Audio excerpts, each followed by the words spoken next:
Everybody, it's me again. If you could please take your seats, we will begin this. Or you can stand as well. You don't have to sit down. You can eat and drink and stand and look at me from the back of the room. I'll give you a minute to get seated here. Panelists, we're all good. You've all eaten. Pam, you're. Well, yes. Okay. I'll wait for a couple more of you to get situated.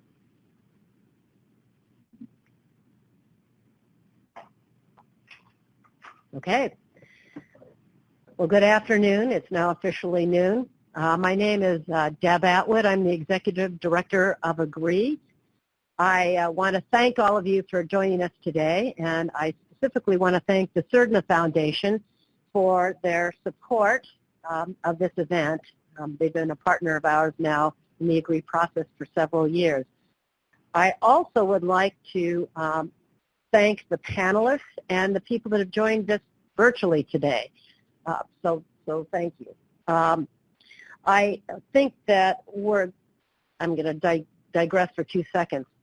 I am really happy we're here. This is a very safe place today. I am very happy that I'm not Dr. Ford or Judge Kavanaugh or Rod Rosenstein. Okay, it's a bad day for those individuals, and I pray we can get on a better footing as a country. But okay, I'll get back on to my talking points here. I also would especially like to call out co-chairs. A co-chair, Emmy Simmons, has joined us. She was one of the original co-chairs of AGREE, and she stuck it out with us the last 8 years, and so thank you. After my remarks, I'm going to turn it over to my colleague Heather Lair. She is going to then moderate, introduce the subject and the panelists, and then moderate the session. I also want to add that this business of big data for smallholders is a subject that cuts across the globe. This is not just a U.S. issue. But today these experts are going to talk about it in the context of the U.S., but also are very cognizant of how this subject really is important to farmers, production agriculture around the world. I think we have, I'd say a little bit about AGREE, maybe put the next slide forward.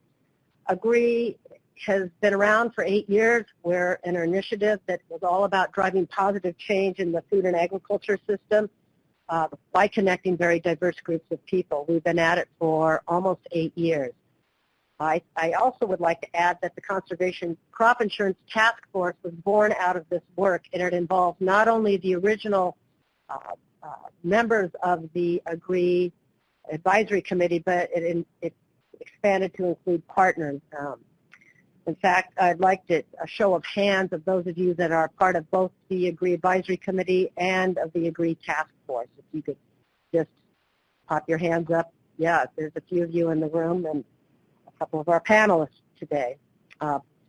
So the AGREE process was able to, if you will, to use a biological term, birth the Conservation and Crop Insurance Task Force that has been working now for several years on very important work that brings us to talk about this today.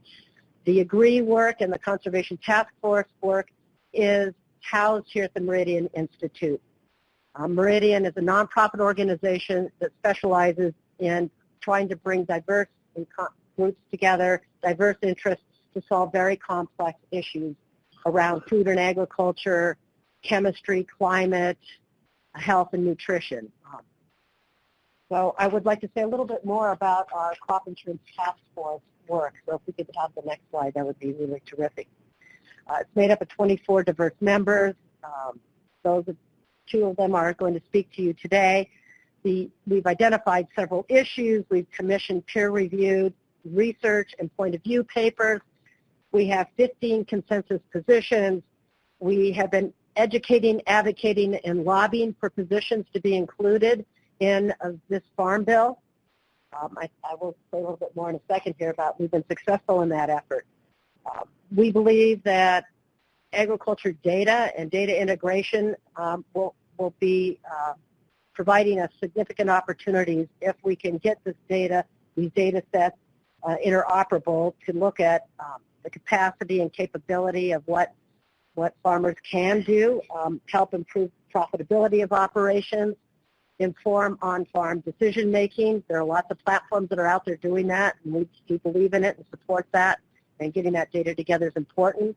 We think saving taxpayer dollars by strengthening programs like crop insurance as well as conservation programs based on the knowledge we gain from the integration of this data, all very important parts of our work. There are relevant, I'm going to call this out before I turn it over to Heather. There are very relevant positions that are now contained in the Farm Bill Conference. In the Senate-passed version, Senators Thune and Klobuchar teamed up in a very bipartisan way to support policy language that calls out for data integration on conservation practices, soil types, and yield. It's directing USDA to address cover crops and cover crop termination rules to make cover crops more, I want to say, adaptable and incentivize the process by allowing farmers to use them without fear of losing their crop insurance. Also, the creation of a data warehouse is a very important part of all of this, which would be housed at USDA, that would allow researchers and academics who are qualified to be able to access data sets, integrate them to study such issues as soil type, conservation practices, and risk. Of course, all pursuant to data privacy, important data privacy requirements. So that's what we've been doing with crop insurance in a nutshell on the Farm Bill. So with that, Heather, I want to turn it over to you and begin with the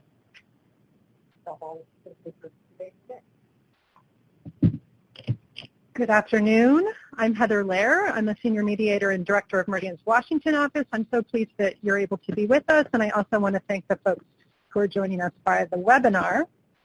If you could do the next slide, please.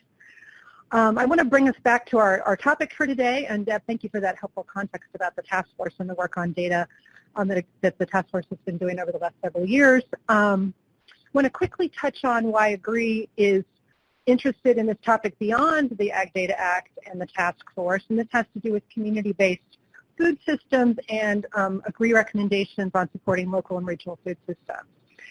As many of you know, AGREE has a scale-neutral approach to agriculture and embraces the need for public policy and private sector solutions that support producers of all sizes. So I mentioned that given our framing today around small farmers.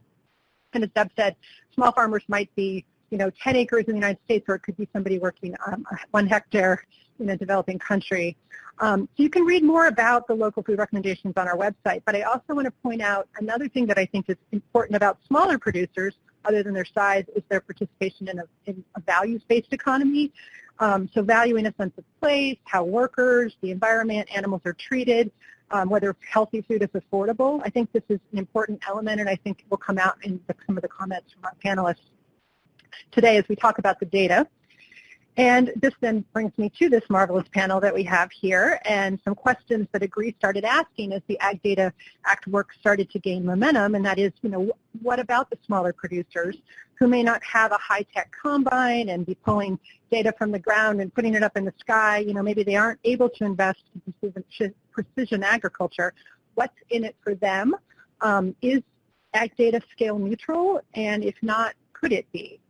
So I'm excited to hear from these 4 panelists about how they're using data in their operations with their customers, and what can this data tell us, and looking over the horizon, where do you folks think this is all heading? So I'd like to introduce them quickly and then do a bit more framing before they kick us off. So Annika, if you could go ahead 2 slides, please. I'm out of order. There we go. Great.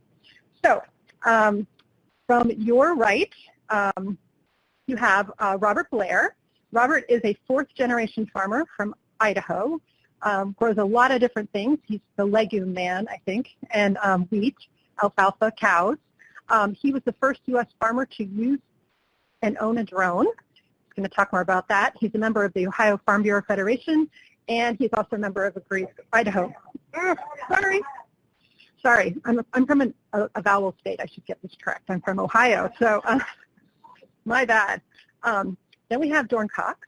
Dorn is the research director for Wolf's Neck Center for Agriculture and the Environment in Maine, and he farms with his family on 250 acres, I believe over 100 crops and products, so very diversified.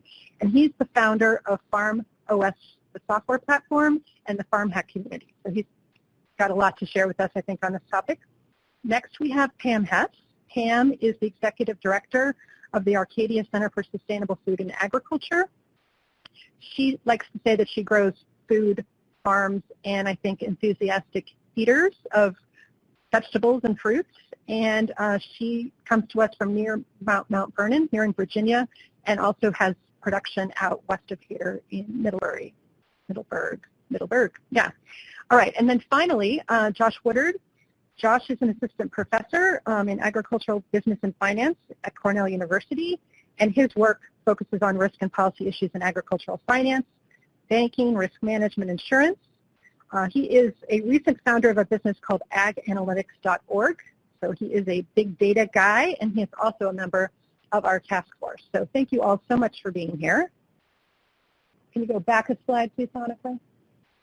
So before I turn it over to them, I just wanted to touch really briefly on ag data and big data, just to make sure that we're talking about the same things to ground us a little bit. So my understanding, and I'm by no means an expert, they are, but there are basically three types of ag data. So one is on the production side in terms of the inputs and what you're doing on the land, the yield in terms of what you're taking off the land, your outputs, and then also there's market data. So in terms of price information, timing, who your customers are. Then there are many sources of ag data, but as I understand it, there's sort of a number of buckets. We could put these under government surveys, things that are turned over to USDA by farmers. Event data, so this is data that's collected at the farm level. And then sort of landscape scale data, things like weather, soil moisture, soil type, those sorts of things. And then in terms of big data, my understanding is that it's big, right? It's not small like our farmers, but there is a volume to this data, there is a variety to it, and there's sort of a velocity at which it is captured. And I think Josh will talk more about sort of how these data sets are integrated, and that is sort of what is referred to, everywhere as big data. So Josh will give us a little more handle on what is meant by big data. So each panelist is going to speak for 10 minutes, and then, or no more, and then we'll have time for questions and discussion. And I would ask folks that are on the webinar, you are able to submit it through the portal for questions. So please keep those questions handy, and we'll return to those in a few minutes. So Robert, would you set us off here? All right. Well, thank you everyone for being here. Heather and Agree for having invited me to this panel. They decided to put me first because the first liar doesn't stand a chance. So setting the stage, when I got into precision ag, I was using a PDA to do simple mapping back in 2003, which led me into yield monitors and eventually into drones. And I was doing a lot of teaching the kids, having people come out to my farm, hosting events to show the benefits of what the technology could do, how we could utilize the data. Quit it. Quit it. And so I had to come up with a definition of what is precision agriculture. There really was not a definition at that time. And my definition is using technology to gather and use information to make better management decisions, reduce costs, increase profitability, productivity, and reduce our impacts on environment. Well, a few years later, I could have summed it up in one word: sustainability. And so with this, how I looked at it is we can only produce up to 80% of a crop's potential, which is shown by the graph on top. So the blue is that 80%. That's what we can produce up to. And there's two factors that keep us from reaching 100%. One is weather. The other is management. And the little red portion on the far right is 25% of the management gap can be helped with drones. utilizing the imagery to make up some of those management decisions, either before or after the fact. But what I also found out, what the graph doesn't show, is utilizing technology and information can also affect weather. 2015, we had a drought year, and I was able to not only keep my production level up on winter wheat at 115 bushel per acre dry land, but I was also to keep my quality up, which was low protein soft white wheat. I had a $10 per acre premium that neighbors didn't get because I was using the information to make management decisions and putting nitrogen on where it needed to be through variable rate. That's money in your pocket. On the bottom right, why do we need to utilize imagery? Well, that green line is 20 feet wide, and sitting on a four-wheeler scouting your crop traditionally, you're seeing 10 feet into the canopy each side of center. That's only 5% of the field that I'm able to see, less than 5%. This is why aerial imagery, and especially utilizing high-resolution imagery from drones, is important. Next slide, please. And so there's many different kinds of data out there. On top left, utilizing cameras. We need an iridescent light sensor on top in order to make sure that the data is repeatable. Let me restate that, repeatable. If we can't have that data and having it good data and it's not repeatable throughout different flights throughout a season or subsequent season, that data is no good. So we have to be careful when we capture the data, is it repeatable? Utilizing the technology to apply the next picture down to vary the rate of seed. Inside the cab of the tractor, the bottom picture, I can change things in the cab based on the data. I can capture it with drones. I utilize a computer, smartphones to capture data. If I take a look on my farm and my highest return on investment piece of equipment is not a combine or a tractor, it's a computer on my desktop. And then utilizing different technologies like weather sensors, soil sensors, temperature sensors, trying to capture all this data to make sense. Now can I start looking at trends? Capturing all of these different types of layers to make better management decisions. Next slide. So on the top two images, the one on the left is from a multispectral image showing a winter wheat field. On the right, that's showing how I fertilize that crop. Taking the imagery, making it into a variable rate application map for nitrogen. On the bottom, 1,300 plus test strips. 1,300. Now, how important is that to me as a farmer? Well, not much, because you can see the variability of the field of that test plot area coming out. So how good is that data? But think about this from a small landowner in Africa. How important are these small plots? How useful could aerial imagery from a drone be to subsistence farmers in increasing their productivity 1 to 5%? That's why I put this in here. Am I a small farmer by USDA standards? No. By standards in the farm community? Yes. 1,300 acres is not very big. One combine, one hired man, have my boys. You know, my wife gets out on the tractor, and it's a small farm, so it's relevant. It is very relevant what we define a small farm. Okay, from a production standpoint, I'm a small farm. Next slide, please. And then utilizing different data to see trends. On the right side, there you see the two blocks on the left, top and bottom, versus the two blocks on the right is showing irrigation versus non-irrigated. Non-irrigated on the right, and you can see through the dates how it starts to stress out and mature. And then, oh gosh, what's that date? June 18th, irrigation is stopped. And you can see how the irrigated portion starts catching up with the non-irrigated. That's useful information. We can start seeing what varieties are more drought resistant. On the left side, we're looking at potato fields in the two round pivots, wheat on the bottom strip, But I'll just focus on that top one, field 1 and 2. Field 1, the grower did not put Vapam down, which is a nematicide. That was an $80,000 experiment, not to the good, is what it cost the grower versus the other half of that. Next slide. So we do have some challenges. There are governmental challenges we have to overcome, and policies are way behind. Inside government, agency data does not talk to each other. That hurts me from a crop insurance standpoint, from a reporting standpoint. Gosh, I've got to report the same information over between FSA, NASS, and RMA a lot of times.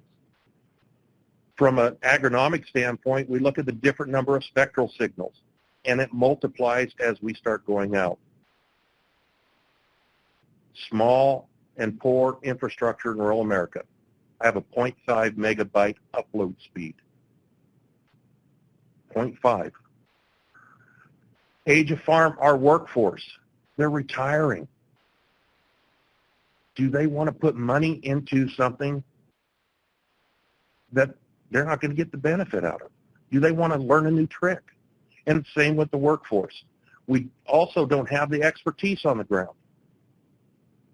We had brought up data security. Who owns it?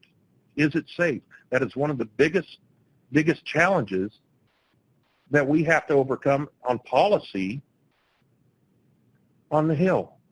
Can we ensure the farm community that the data is safe? And then farmer versus landowner data. Who owns that? If I'm the farmer and renting land, well, what I'm putting on it, that's my production secrets. But it's on someone else's land. So those are issues we have to look at. Next slide, please. So points to ponder. Ag needs tech because of our challenges. We're trying to feed 9.5 billion people by the year 2050, and to do so with limited resources. Water, nitrogen, phosphorus, on down the line. Public sentiment out there. These are challenges we're facing as growers, and we're trying to do the right job. Technology is not going away. I started out with a PDA. I actually started out with a bag phone. And it just keeps going and going. We need more experts in rural America. And the shrinking farm and rural population, you look at those trends, that help has to come from outside of ag. We are not having the influx. For every one kid taking a course in agriculture at a university, there's 4 jobs waiting, where it's not getting filled up. Does the data go into the cab? Can I utilize it on the ground? Is there a cost benefit for a provider? Why should I, as a provider, come into agriculture if I can't make money? And from the grower standpoint, well, if I can't save money, why should I do it? Fire hose. Again, 0.5 megabyte upload.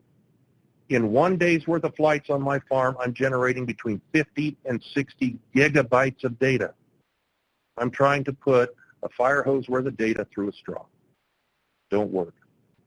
And then what will government do? On the bottom right, that's a publication from the 1930s from USDA my grandfather had. How to work your horses more profitably. Well, if you stop and think about it, horses were already on the way out when that was published. We have the same trend going on in government today. Technology is here, but government is still using paper and older systems. I go out to do a crop insurance adjustment. We throw a hat to see where I should do the counts instead of using GPS to go to a spot. So with that, thank you.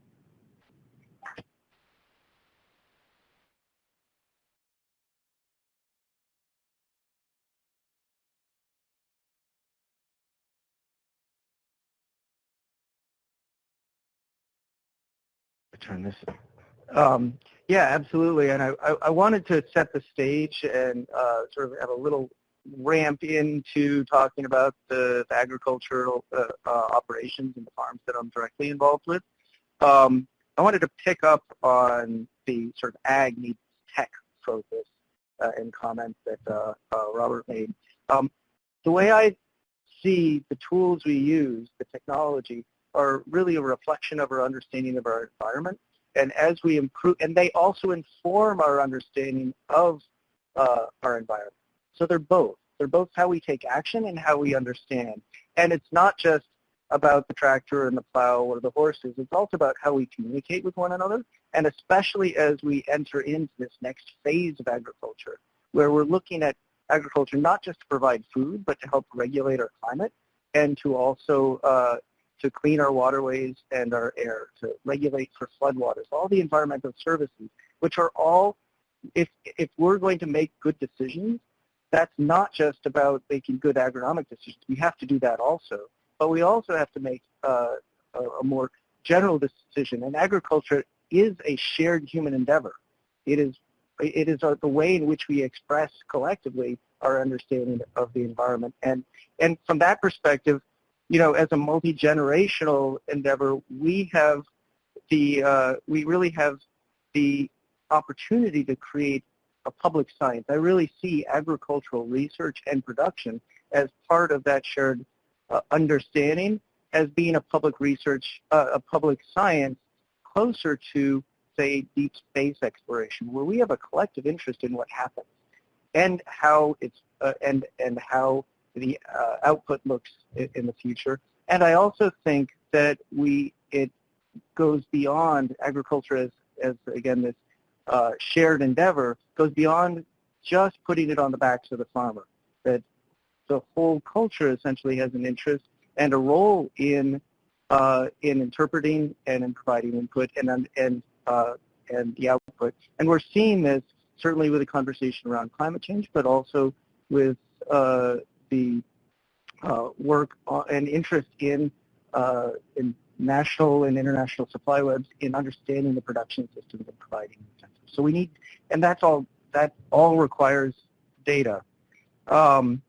So I'd like to introduce a project here, this open team project that WolfSnec is pioneering, and this town really likes acronyms. So, so it's the Open Technology Ecosystem for Agricultural Management.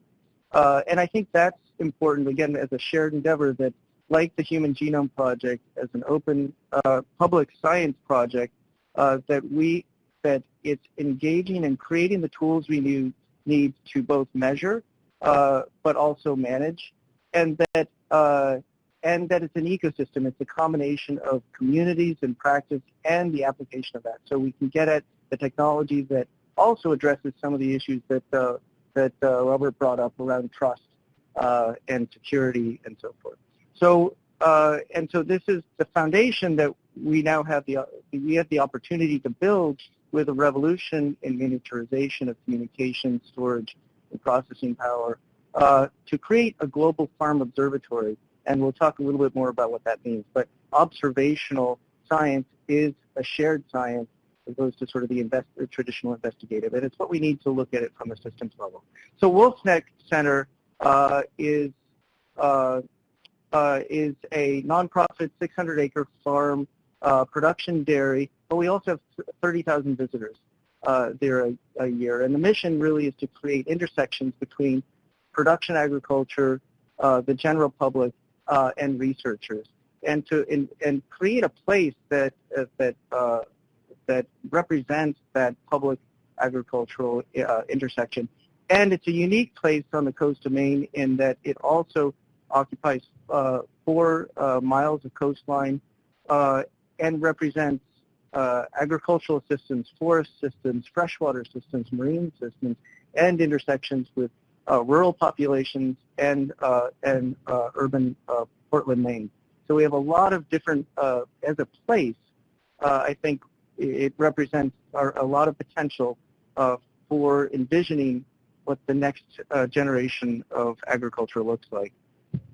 And we're certainly operating in the context that this represents one of many places, and that every farm in some sense in this view represents a research farm and an education farm, in that what happens on the farm isn't just what leaves the farm gate. It's all of those other interactions as well. And so we're trying to create an environment where, through partnerships, we're representing that larger vision. So next slide. So this sort of circulatory system and public view of agriculture is not new. This image of the circulatory system with the community club at the center, circulating knowledge, information, and inspiration through the landscape and back from the soil, was taken from the 1918 publication of the Sears and Roebuck Encyclopedia of Practical Farm Knowledge. And in this image was used to describe the important function in rural America of the Grange and similar organizations for circulating that kind of knowledge. And so I think as we're talking about data, I think it's important to think not just about, again, it's also important to move that feedback, our soil health indicators and water, things like water capacity, remote sensing imagery, but it's also important to put them in context in this social process of providing feedback of the social kind of data and feedback that makes this all work. Because fundamentally, if we're talking about transitioning to this more knowledge-intensive type of production, that adding different cover, a lot of what we're looking at the next phase is less input dependent. It's more about knowledge-intensive choices that we're making. And what's going to work in one location may not work in another. And so providing that context and social interaction is really the key to unlocking a lot of that information and inspiration and engaging farmers more directly in that peer-to-peer knowledge exchange. Because a lot of the questions we are not, from a research and extension perspective, going to be able to ask all of those. The folks who are on the ground observing most closely are going to be best able to exchange, to come up with the right questions. And I believe that our job collectively is to provide the best tools at every farm to be able to ask those questions and provide that kind of feedback. So the next slide. So we've come a long way, as we all know, since 1918 as far as the tools we have to communicate. So we now have Internet of Things devices, and we can quite literally reach almost every human on Earth through communications, the global communications methods, and the cost of imaging chips is now all of these systems are starting to bounce off zero. One of the pictures there is a $5 Unix computer, full Linux computer with Wi-Fi and Bluetooth, and we have yet collectively come to terms with the power that we now wield. So we're beginning to have models within both informal and formal institutions to actualize some of the tools. We recently organized a gathering for Open Ag Technology this spring, and that represented over 70 free and open source software tools that represented crop planning, monitoring, modeling, data aggregation, operations, and automation that starts to bring this new suite of tools that we have accessible that will really democratize access to some of the precision. So we can use some of the precision instead of scaling up, but use some of these tools to in fact introduce more diversity and manage more complex systems at smaller scales, and also use them not just for production purposes, but accessing new markets in the way agricultural production is communicated to their customers. Again, not just for direct market production, but being more responsive to actual user demands for food products and environmental services. So the next slide. So you put it all together, we have new tools, this national and global network of technology that is a little over 5,000 days old that we can use to harness. If you think about that network, what are we going to do for the next 5,000 days with those tools? How are we going to bring these regional hubs together to connect at a peer-to-peer level, to aggregate that data, to create and use the tools that already exist, this incredible accumulated knowledge represented in agroecosystem models and decision tools, but make them interoperable and at the fingertips, as easy to use as a Google search bar, but for your specific location, and use, again, that peer-reviewed analytic decision tool and put it into a common a platform and open architecture that can actualize location-specific recommendations for any farm on Earth, for any production system, and use the millions of years of genetic adaptation for every environment and bring that to bear for to each of our farms. And I think that's really possible and necessary if we've acknowledged that we're part of the, we're now in the Anthropocene. We've affected the environment. That's generally positioned in such a way that we've affected it negatively. We have the potential now, I believe, through creating the feedback loops from our environment to take action, that adaptive management, to create a good Anthropocene, where we're positively managing and democratizing access. And I think the key is democratizing access to agricultural knowledge that's specific to every site. Thank you.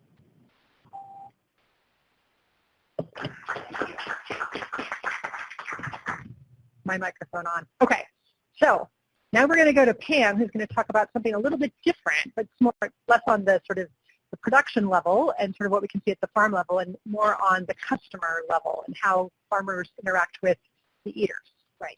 I'm Pam Hest. I'm the Executive Director of Arcadia. Briefly, our mission is to create a more equitable and sustainable regional food system. We're based here. Our farm is on lands that George Washington used to cultivate. It was part of his original holdings, and we do a few things. First, we are adding to the supply of well-grown local food by growing it on our farm.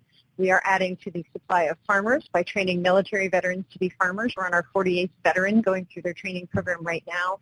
We have a two-tiered training track for that, one on weekends only and one that is paid full-time on farm. And we also this year launched our veteran farm incubator on our land so that veterans who go through our training program can launch their own farms.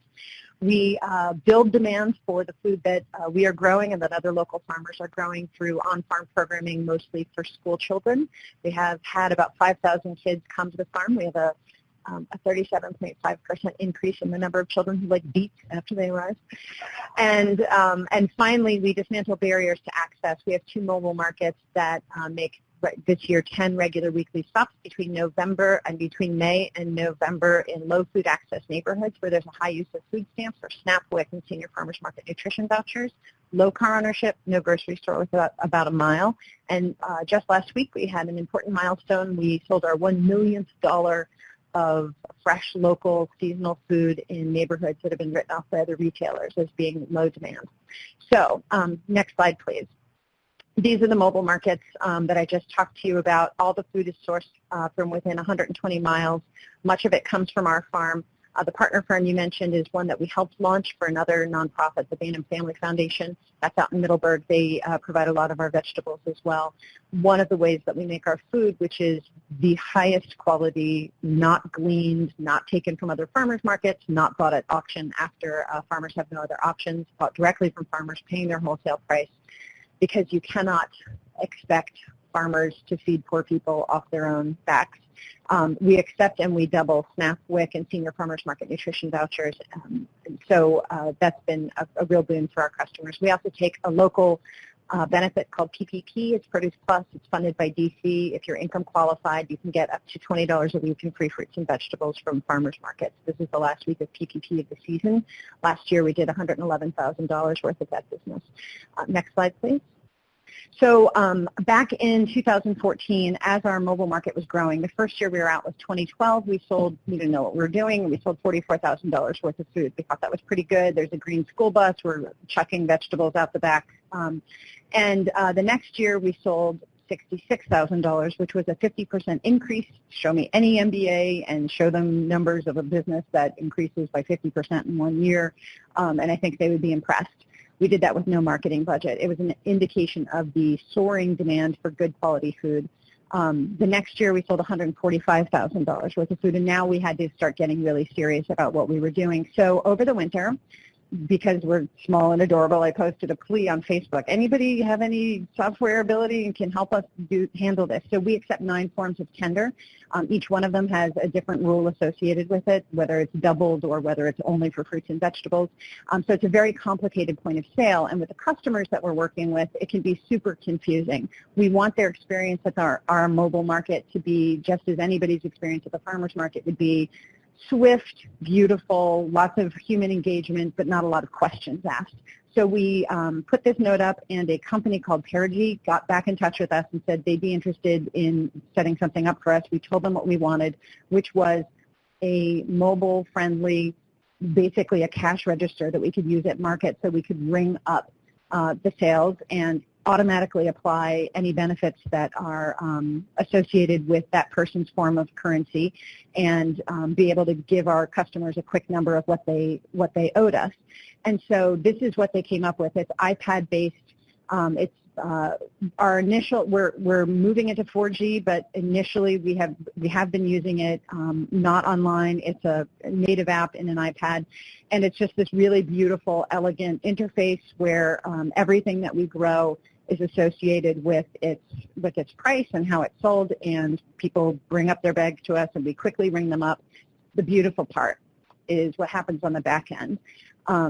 When we get back to our Wi-Fi connection, all of the data that is in that iPad is then downloaded into our central database. And so now, 4 years in, we have 4 years of exquisitely detailed purchasing data. This is important because farmers at farmers markets don't gather this kind of information. A farmer is, especially organic farmers, really focused on data because they have to be when they're in the field. They go to the market and they're like, well, I guess I sold all of my broccoli because there's no broccoli left. They don't know how much they brought with them. They don't know how much they sold.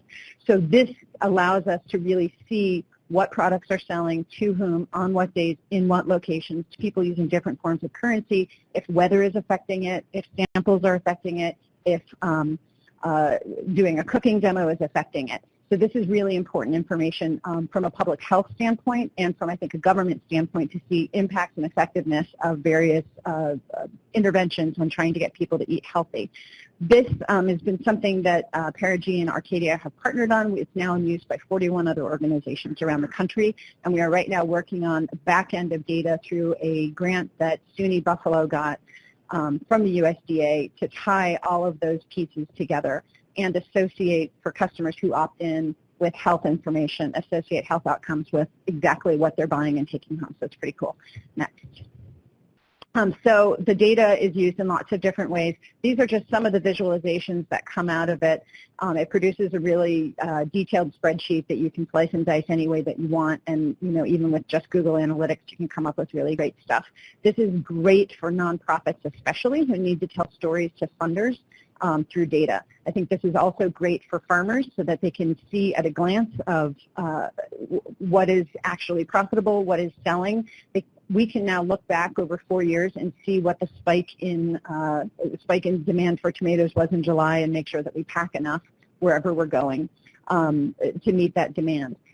So you can see all the different ways that that we can track the impacts of this, and we can also push alerts to customers. One thing that we launched, can I see the next slide? Yeah. So one thing we launched last year is a loyalty program, and I did this after consulting with the CDT, it's the Center for Democracy and Technology. We wanted, one of the challenges of the Farmers Register is that because we don't want to interfere in people's private lives, and we don't want them to feel as if they're somehow have to go through some hoops in order just to buy some food, we have a problem we cannot follow individuals through the system. We are looking at aggregate data on each day or each form of currency or each product that we're selling. But we wanted to see how individuals were behaving and how they were maximizing use of their benefits, or what they were deciding to spend cash on and what they were deciding to spend their SNAP benefits on.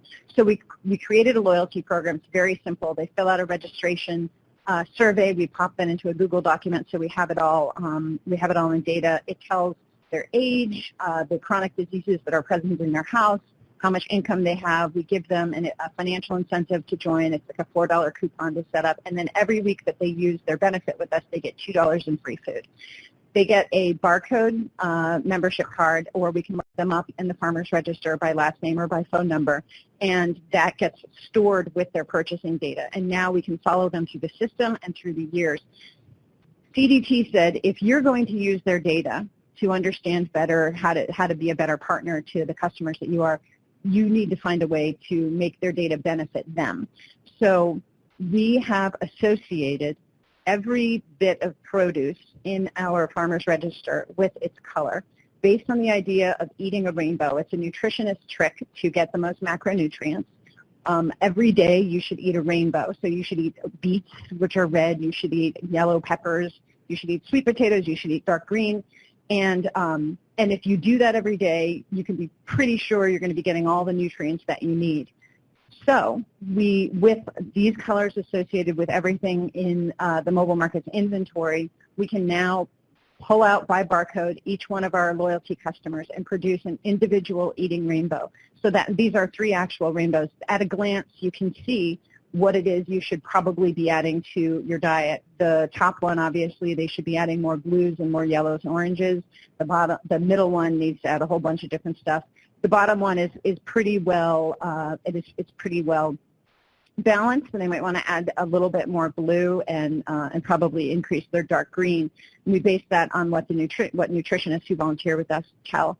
And what's important to note here is that we have also associated every bit of our inventory, not just with the color, but with the serving size, so that these pieces of the pie are representational of the proportion of servings that they're getting of each one of those colors.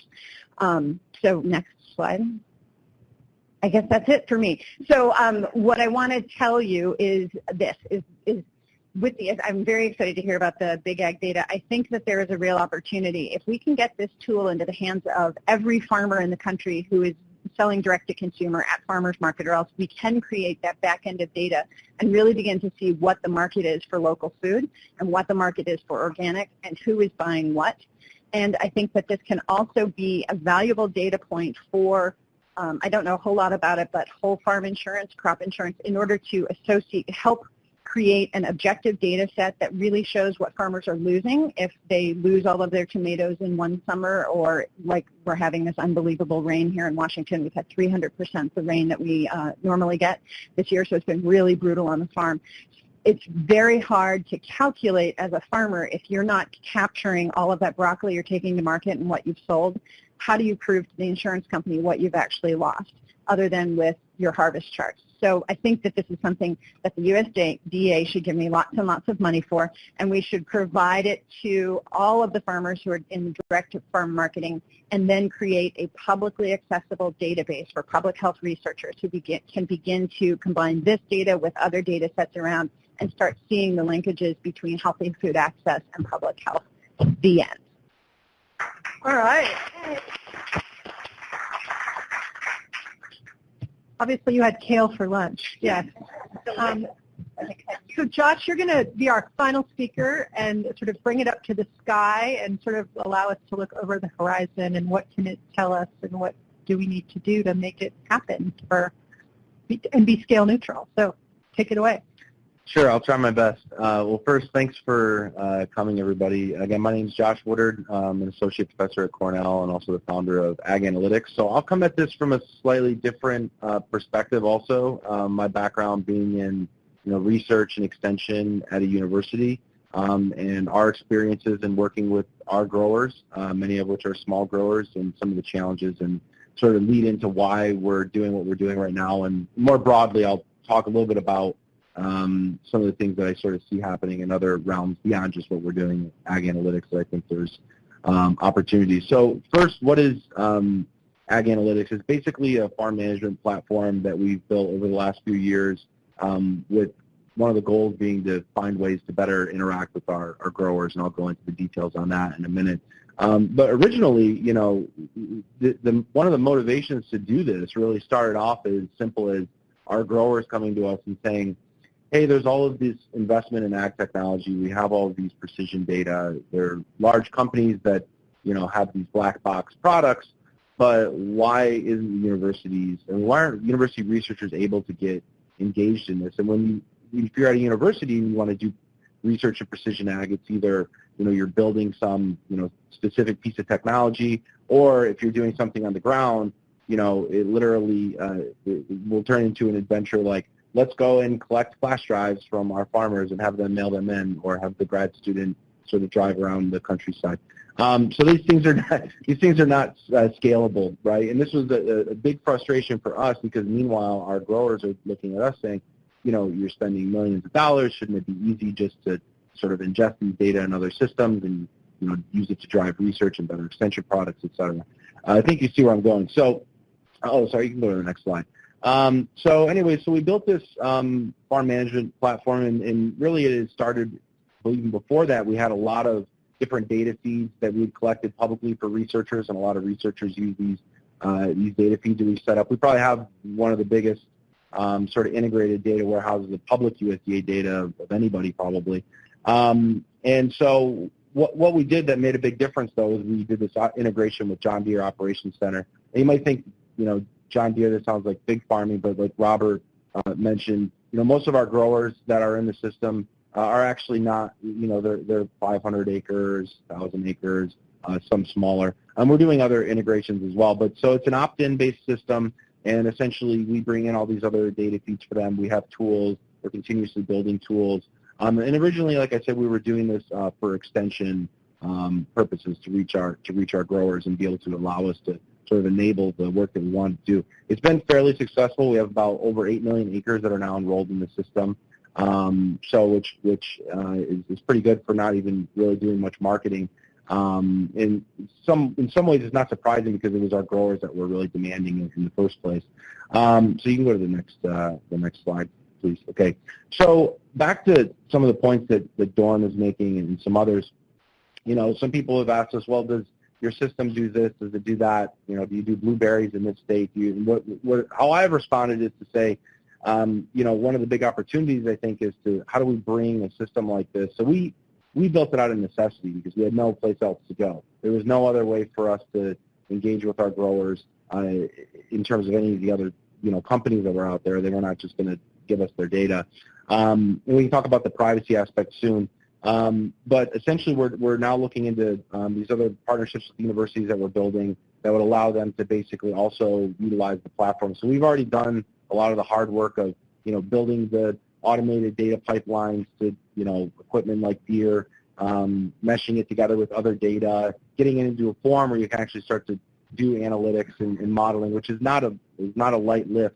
And so our approach on it is to say, how can we partner with other universities and other extension units to basically allow them to let their farmers opt in to their studies that they want to do, or the programs that they want to do, and to sort of push the needle that way. Because it doesn't make sense for every university or every nonprofit to try to rebuild their own data platform. It's just not a practical solution.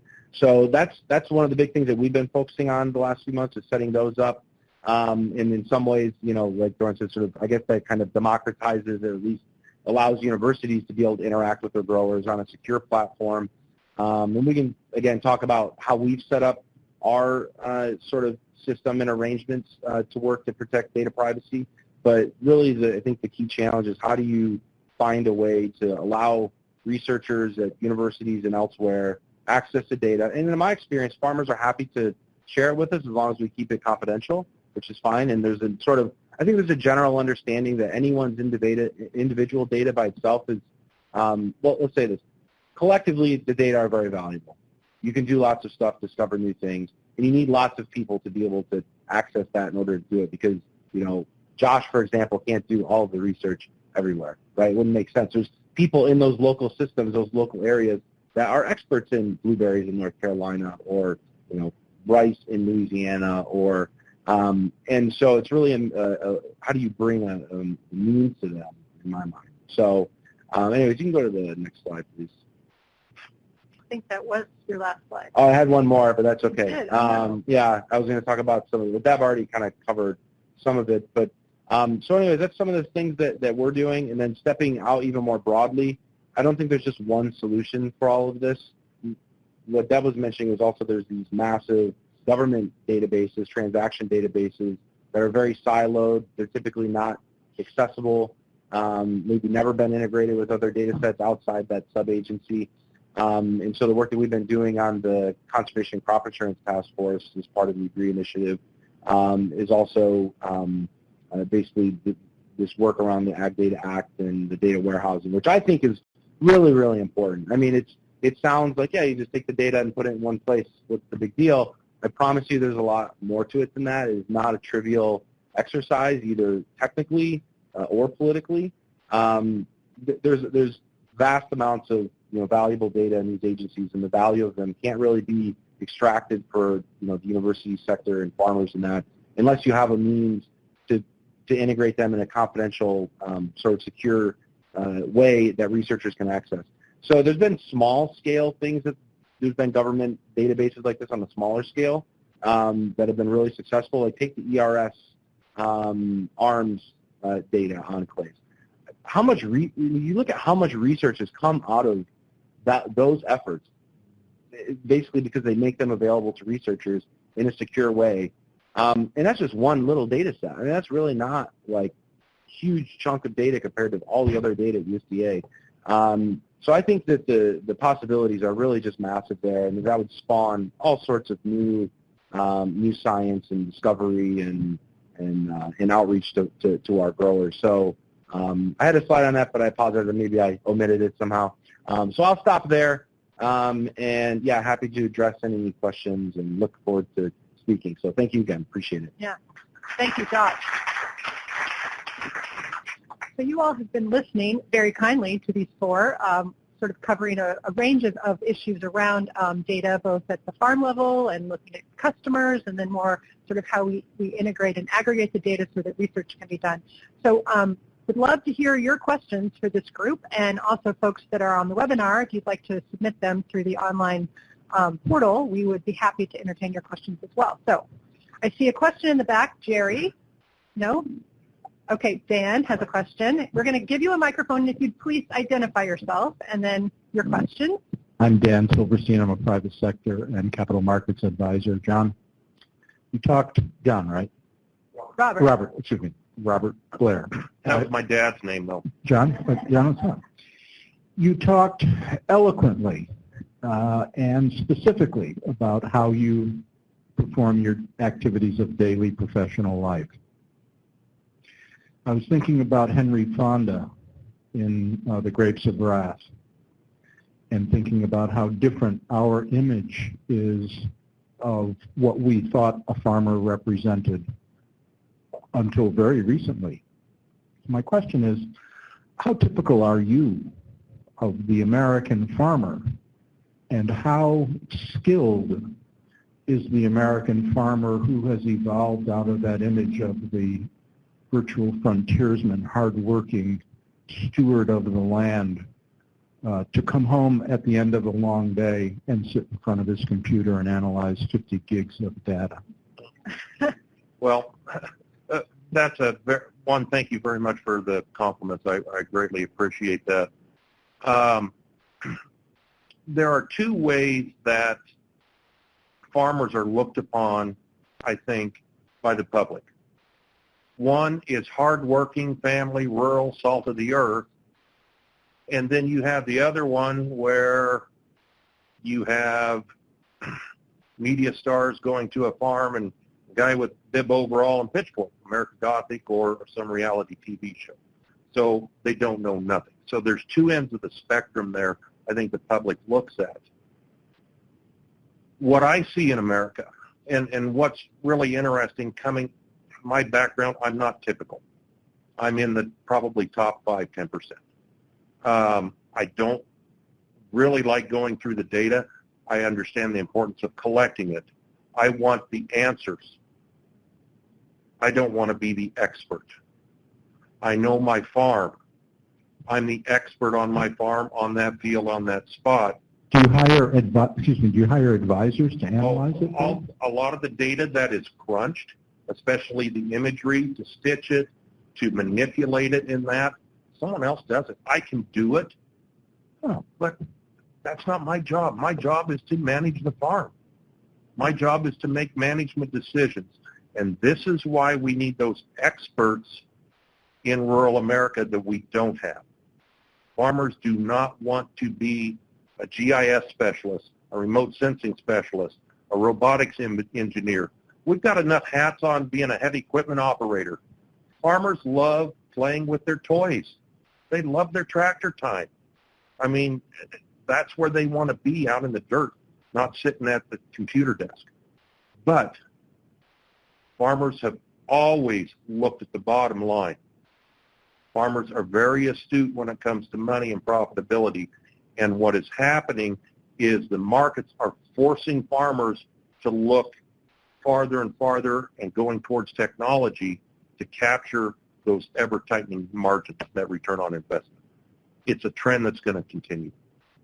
Let me just add that the people that we are training to be farmers are military veterans. There's, I think, 6,000 relatively recent veterans who have become farmers across the country. And as you were showing the multispectral imagery, this is something that they're very comfortable with. And the folks that are in our program are really excited about technology and figuring out better ways of doing things. So I think, especially also with younger farmers coming up, I think there's more technical prowess and interest.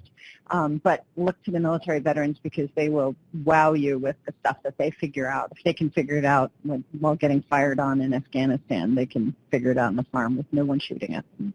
I think Doran has a quick answer, and then maybe the next person signal where you are. Jerry, back there. Yeah.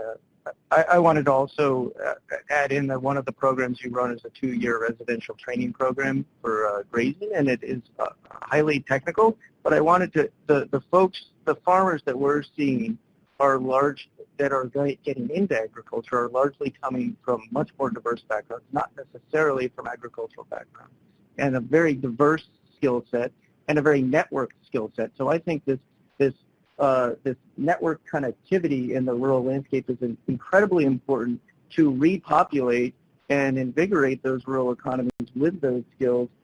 Again, not just from to be able to add those skills to manage a more complex market as well. I mean, I think that's where we're seeing the appeal to the younger farmers that we're interacting with is to create a new type of agriculture. Not necessarily commodity-driven, something that they can own a larger portion of, and tech connectivity with each other as well as with the markets is what is making that possible.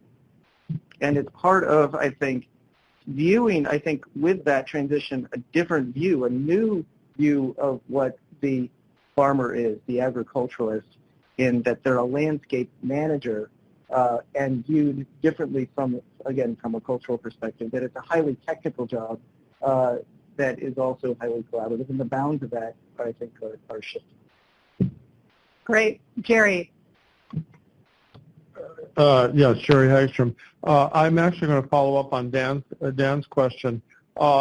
Since you don't do your own data manipulation, are the people that you hire to do it working only for farmers?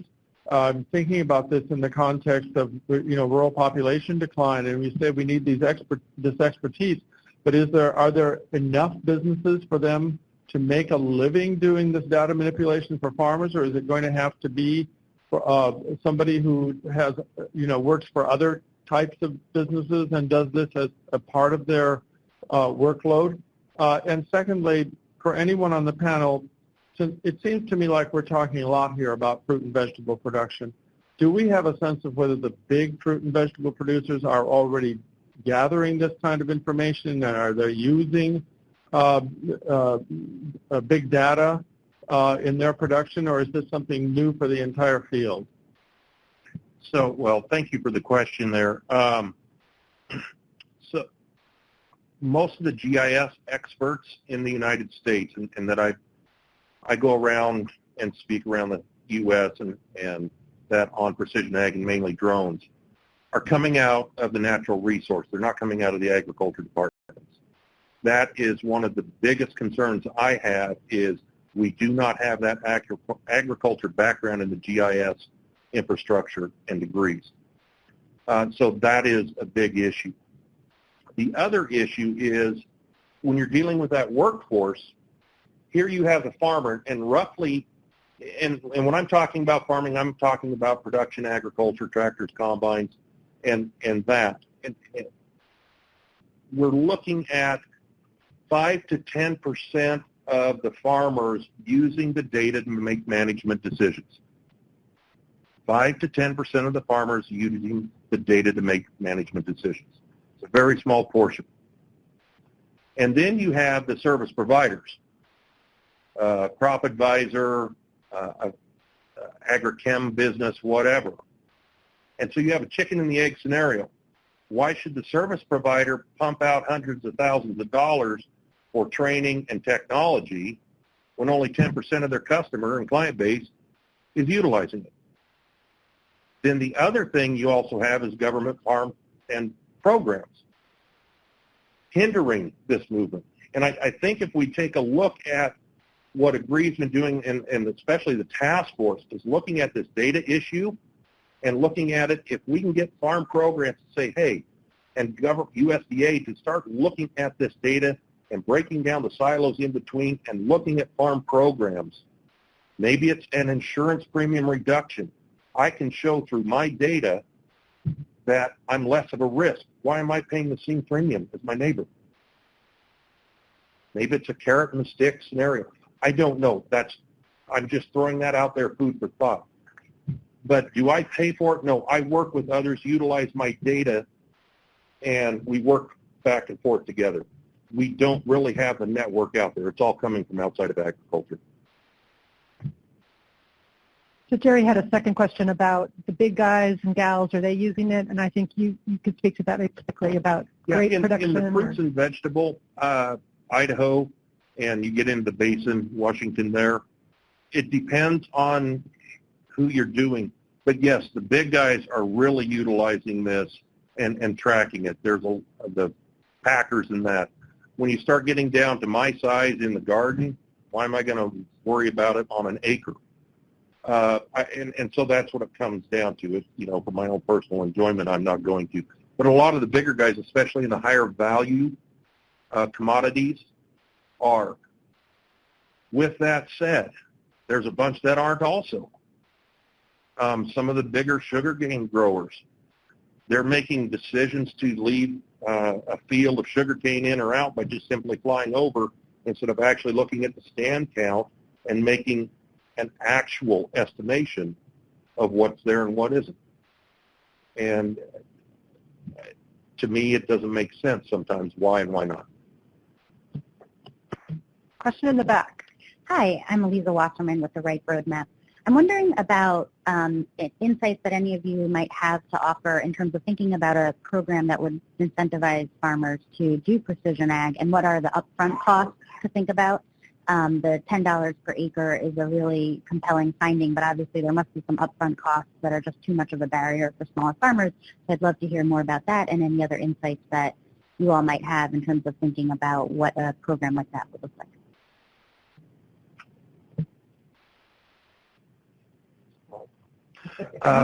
Well, let's yeah, you want to start? Just real quick. Yeah. I'm going to look at it. Why aren't farmers doing it?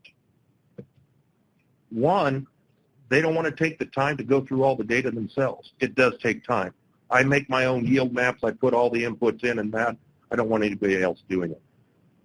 Two, they're used to when they buy a new piece of equipment, a combine tractor, they've been used to just getting in the cab, turning on the key, and going. Now they've got a computer in there, and there's a learning curve for this. And that's, I think, throwing some of this in the weeds, and that support network from the dealerships don't understand it either. So there's this breakdown. The third thing is it's been oversold and overhyped on some things. And farmers don't want to get burnt. So those are, I think, why it's not doing. I'll let the others in say, here's why how it could be incentivized. Microphone, please. Can you just say a little bit about the upfront cost of hiring or renting or buying the technology? The cost for doing it, it depends on what you're doing. For a yield monitor, putting a system on your combine, you're looking under $10,000, I think. On a sprayer, when you're looking at auto steer guidance, or if you're doing boom control, depending on how many sections, I mean, the cost goes up for each section. Drones, you can go out there and pay $1,300 for one, or up to $20,000 plus. It depends on what you want the tools to do is what the cost will be. Yeah, and I think as Doran's probably going to say, there's some variability in terms of cost of equipment. I mean, I've seen a video of you driving a bicycle-powered tractor, so it's not a combine. GPS guided. Yeah. Okay, GPS guided.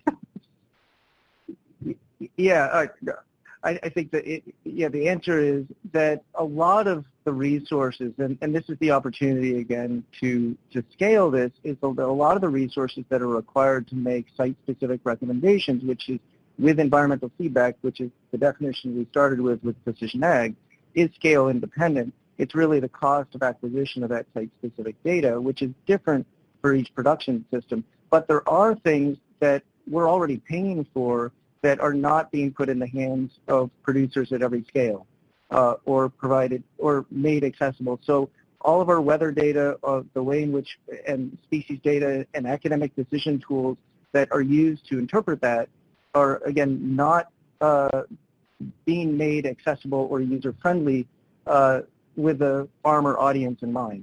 So I think there's a great opportunity, and those can be delivered because software scales basically at the cost of hosting it and being able to get it on an app, in some cases without internet connectivity or through a web-based a website. So that's where the decision tools come in. And so the cost is, what is the cost of entering your site-specific data? There's also an opportunity there to work with existing requirements like organic certification and GAP certification, where a lot of the data we need to make those decisions is already factored into the cost of production. So where we can use farmer data that they're already entering, I think there's a great opportunity. As far as incentives, I think that the key to actually using those is partly that the cost of participating is very low, and that it makes agronomic sense anyway. So if we're talking about cover crop tools and soil health, that we're seeing a direct result, and that the payment is an additional, and I've been talking with, I was about to say incentive rather than subsidy, but I think we can go further, that when we're adding additional, if we're paying farmers, it should be actually for a service. We're actually hiring them to deliver something and shift that, because then we're on a peer-to-peer relationship rather than the language of incentives and subsidies. So I would just put that out there, but I think that's key to adoption, actually. Some of the semantics may seem like just semantics, but I think it's really important for driving adoption. And again, has to agronomically make sense first, and then these other pieces. And I think soil health is one of those great examples where we know with the right knowledge we can reduce production costs, we increase weather resilience by the choices we make as far as adding cover crops. And the short answer, speaking on behalf of very small farmers, 4, 5, 10 acres and below, farmers make money by not spending money and then by controlling their costs. So the cost-benefit analysis has to be overwhelming before a farmer is going to reach in their pocket and spend a lot of money on something. And a lot of money, I would say, is probably anything over $500, but they're not absolutely certain. One of the bits of resistance that we get from farmers taking on the farmers registers is they've always been doing it the other way. Their paper bag is fine. They don't yet see the real benefit, but as they get to see it, they're willing to take it on. And, you know, that is at its worst an $800 licensing fee, but usually it's free for most people because we're still, you know, developing it. So it's really just a cost avoidance. Okay, I think Carrie had a question, and then this woman in the front row, and then we'll go to Wes next. Hi, Carrie Castile, State Director for USDA Rural Development. And thanks to Agree for pulling together such a great panel. As I'm listening to this, I'm starting to think of what rural development can do in this space. And so on your slide, one of your last slides is how can the government help it? I'm listening. So one of the things The other thing that resonated with me was your mention about the amount of data that you're capturing, but the ability and the bandwidth in which you have. So rural broadband is a space that we need to be more involved in. What we do need is input from you. We don't want to be able to provide, you have to tell us what you need, and we'll be able to go out there and see what we can do to be able to meet those goals. And I think the work that you're doing is tremendously impactful. So we want to be there to be able to assist you. The other thing is on the rural development space, we're working across other mission areas. So we're working with FSA and NRCS because at the end of the day, it's all about rural prosperity and rural growth. And if we don't have connectivity, we don't have the ability to be able to do things that we need to do. And that might be on the farming side, or it might be when it comes to school systems. So these are absolutely critical discussions. We want to continue to have this conversation with you. And again, thanks to Agree for bringing this to my attention. These are the things that I need to hear, and I'm happy to take back. Thank you. Not a question, just a comment. Does anybody want to respond? A friend of mine is the director in Idaho for Lane Bank, and her good friend, and so maybe that's how we can get that phone call. See me afterwards. We do have an ag rural development working group, and I chair it. The important thing is we're having these discussions. So we have representation across the U.S. in this particular space. And thanks for the mention on Louisiana Rice. Thanks for the flag on that. Here, and then we're going to go back to. Thank you. So a little shout out to FFA because this just struck me while I was listening to the great dialogue. And, you know, so I believe in the future of farming with a faith born not of words but of deeds. And so I want to say to everyone that these words here today can lead us to more integrative deeds. And that's what we're working toward.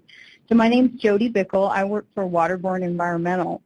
And we're global advisors. We provide scientific data analysis and the movement of chemicals and water throughout the environment. So you can see why I would be interested in being here today. We were founded originally, our initial work was mostly in ag chem and crop protection, and we've expanded that into a number of areas beyond that. But my question today, it is self-interest, but I would like to better understand how a company like Waterborne can serve these shared global needs better. Who else is it that we should be working for with our expert services to help move along some of these complex issues that we're talking about? I earnestly want to better understand that. If I can just start, I think in the government, this is DC, so the government is tremendously siloed, and there's all kinds of externalities in HHS, in ag, in EPA that impact the other programs, and there's no one trying to calculate what the cost is of not providing really good quality food in low-income neighborhoods to the healthcare system, or of producing food using lots of chemicals that is then washing out into the Gulf of Mexico. There's a group like yours could begin to calculate what those costs are, and so then instead of just focusing on wealth creation, we are actually focused on health creation and healthy environment. The government operates, and policies and industries operate too much without thinking of the downstream effects of what they're doing, and there could be very easy, small, but important changes that really shift that equation. And so a group like yours can take a step back and do the thinking that I think the government has a hard time doing just because of politics and bureaucracies. Anybody else? I'll jump in and add another little comment. I think one of the things that is important to drive change is quantification of a number of those environmental services, and I think the opportunity is to engage a wide distributed network that provides that feedback that, to the general public as far as the value of improved agricultural production and landscape restoration, especially around water through the landscape. It's directly tied not only to the carbon cycle, but obviously the issues that we're dealing with, phosphorus and nitrogen in our fresh and saltwater systems. And I think quantifying that and communicating to our not just federal but state and local governments that we're already spending the money and we're spending millions and billions of dollars in treatment rather than productively spending it in rural, in rural broadband and communication and market development on a productive, so we can take this environmental bad and turn it into environmental good. And I think we have a real opportunity, but it requires the individual farmers may know what to do, but the market and everybody else needs that story, and they need it to be science-based. Right. Real quick, one of the issues I see from the ground level, obviously I come from an area that does not have a very high population base, and it gives me a unique perspective. It comes down to us profitability. If I can't feed my family and I come from a town of 369 people, I've got to look at the economics of this too.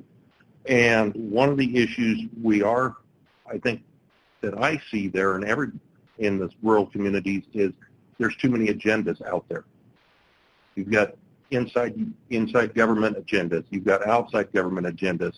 And everybody and all these forces are pulling every different direction, and that makes it very difficult to focus on overcoming the obstacles. Wes.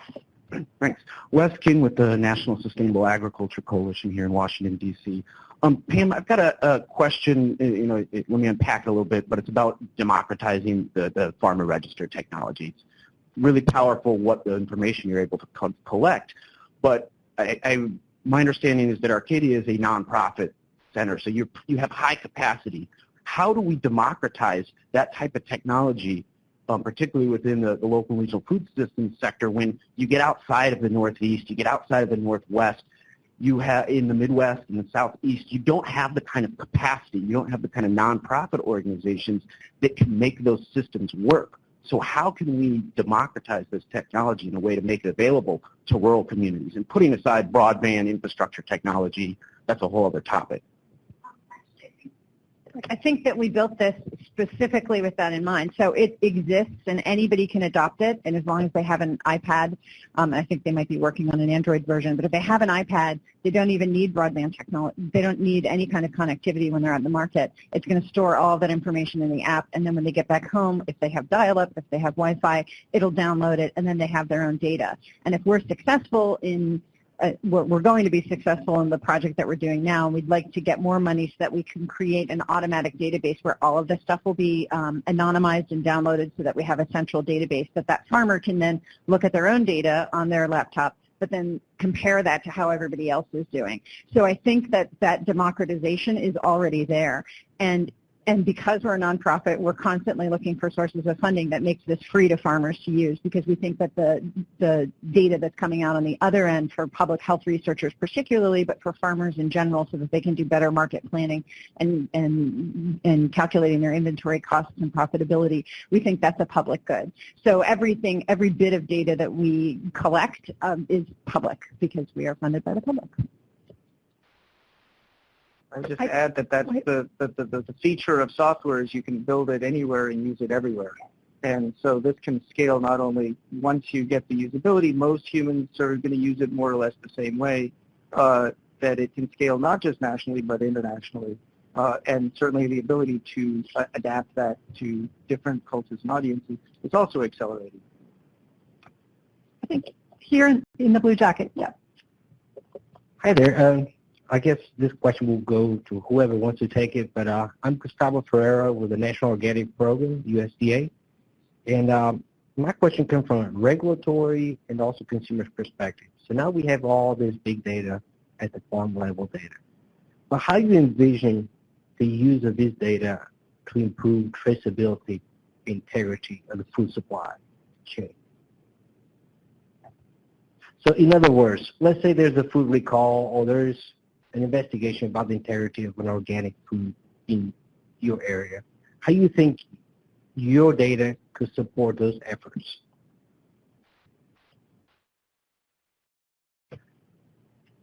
So I think this gets to the next phase of the development process is really the conditional use agreements that go with every transaction. so that as the food leaves the farm gate, it has essentially all those production files or the certain subset that's required by the buyer, and that data can actually be handed off throughout the rest of the supply chain. It's a voluntary process, so it's not, but that may be a requirement from the buyer. But the technology to have those conditional use agreements is evolving rapidly as far as its ability to handle that distributed ledger technology, basically. But there are other ways to do it. But I think the key is that we have the ability now with data loggers to essentially have some traceability on some of the key quality indicators with that crop along. So, for example, Analog Devices in our area in around Austin is doing a pilot project on shipping tomatoes with data loggers to assure that they understood the quality when it left the farm and at every stage along the way. And that type of thing, again, the cost of actually providing that data and then the contracts to go with it is dropping substantially.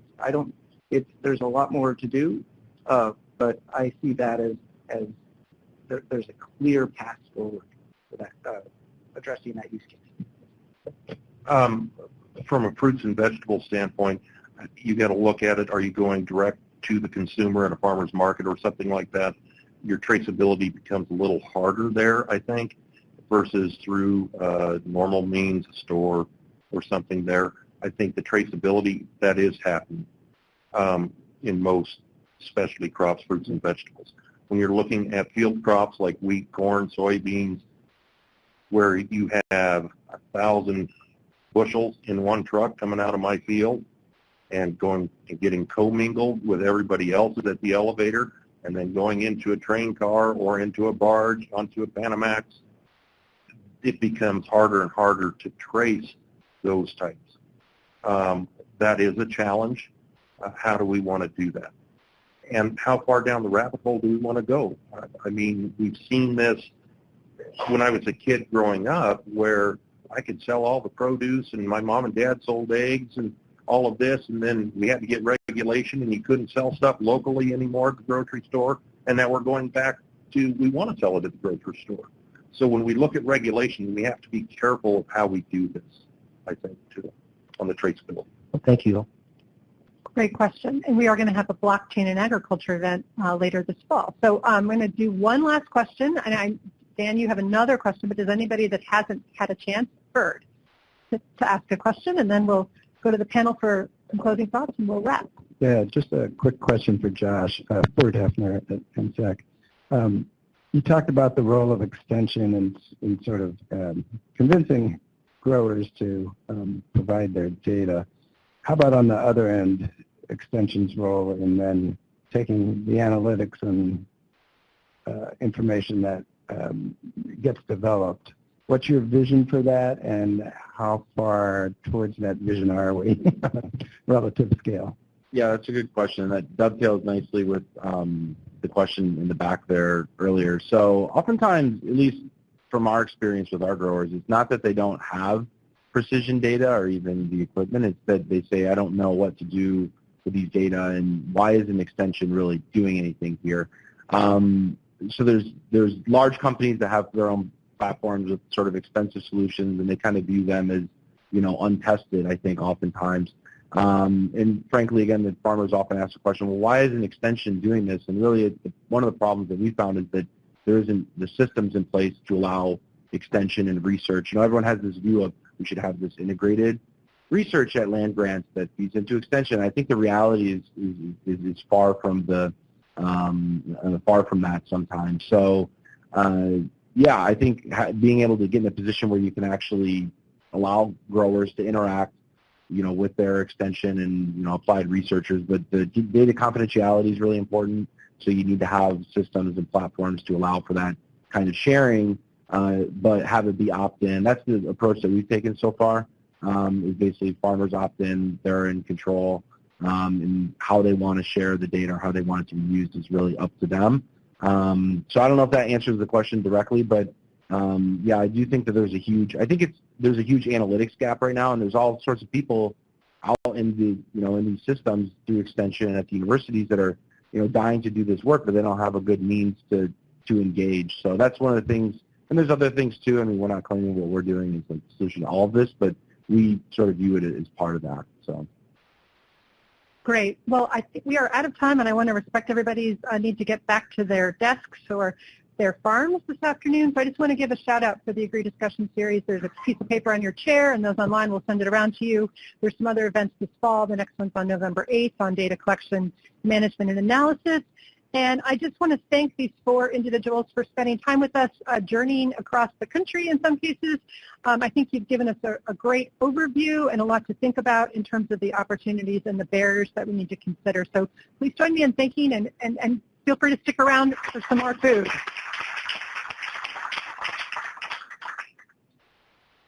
Eat more kale and beef.